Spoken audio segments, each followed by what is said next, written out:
Trois sorcières. Il y avait une fois trois sœurs qui ne riaient jamais.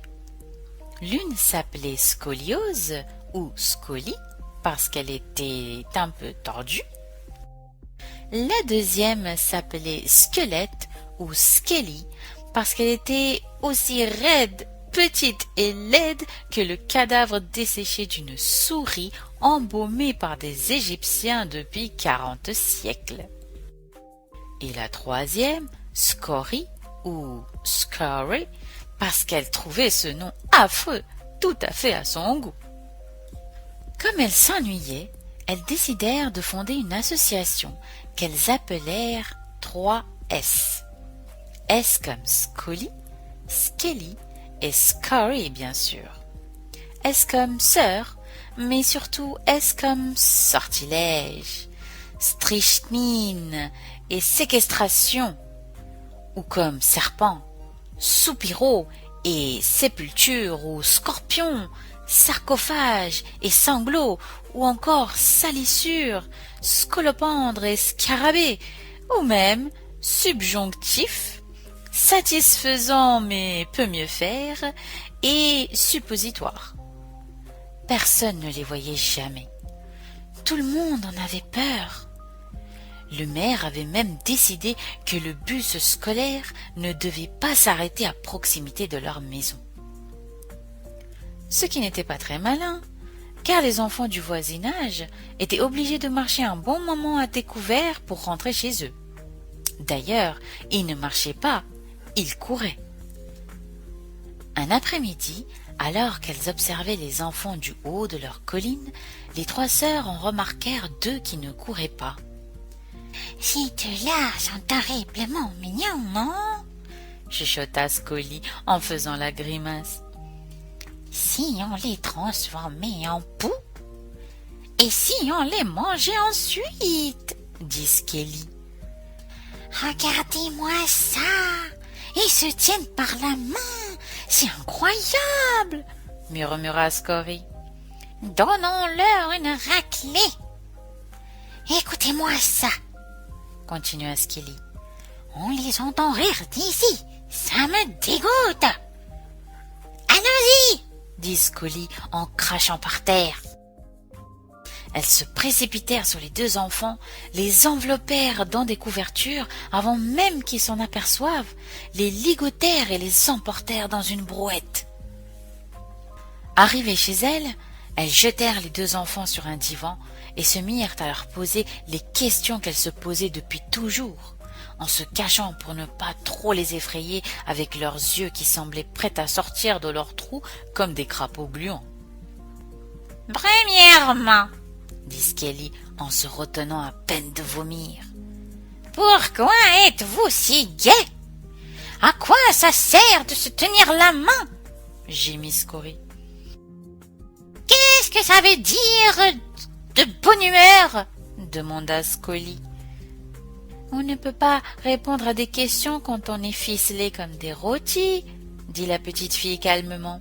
« On peut à peine respirer. »« Et montrez-vous au moins, » ajouta le garçon, « qu'on fasse connaissance. » Après un rapide conciliabule, elles décidèrent de les détacher, car elles devraient peut-être les garder plusieurs jours, et l'idée de les nourrir à la cuillère leur soulevait le cœur.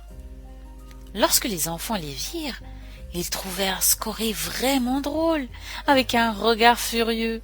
Scully avait l'air plus malheureuse que méchante, et Skelly leur sembla si maigre et si petite que non seulement ils ne pensèrent pas une seconde qu'elle pût leur faire du mal, mais ils la trouvèrent mignonne. Ce qui était un peu exagéré. « Qui êtes-vous » demandèrent les enfants qui le savaient très bien.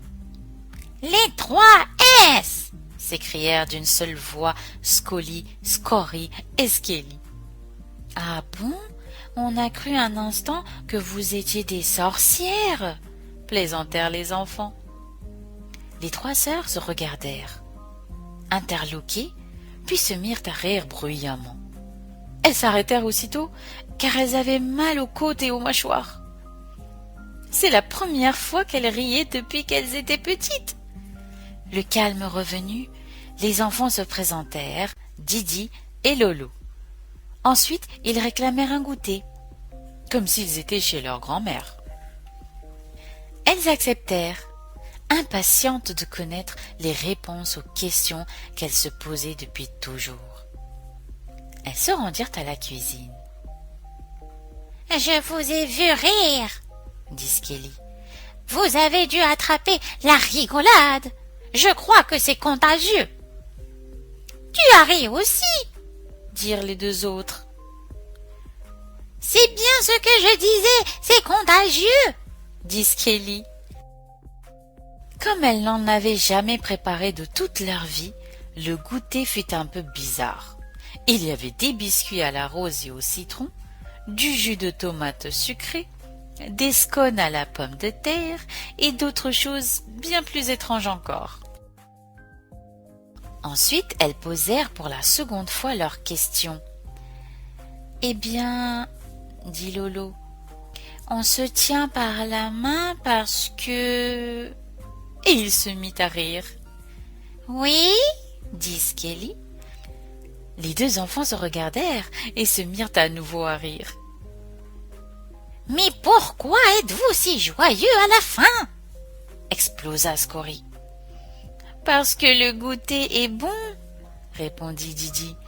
Les trois sorcières restèrent muettes. « On ne peut pas répondre à toutes vos questions en une seule fois, » reprit Didi. « Et là, il faut qu'on rentre chez nous, » dit Lolo. « Sinon, nos parents vont s'inquiéter. »« On peut revenir demain ?» demanda Didi. Les trois sœurs devinrent rouges comme trois vieilles tomates. C'était la première fois que quelqu'un avait envie de les voir. Lorsque les enfants furent partis, elles regardèrent leurs joues colorées, et cela leur donna une idée. Dorénavant, elles allaient mettre des robes plus gaies. Ainsi, les enfants n'auraient plus peur d'elles, et elles pourraient les attirer très facilement. Elles se rendirent immédiatement en ville pour acheter des habits de toutes les couleurs. Sur le chemin de retour, Skelly vit Scori et Scolly se tenir par la main.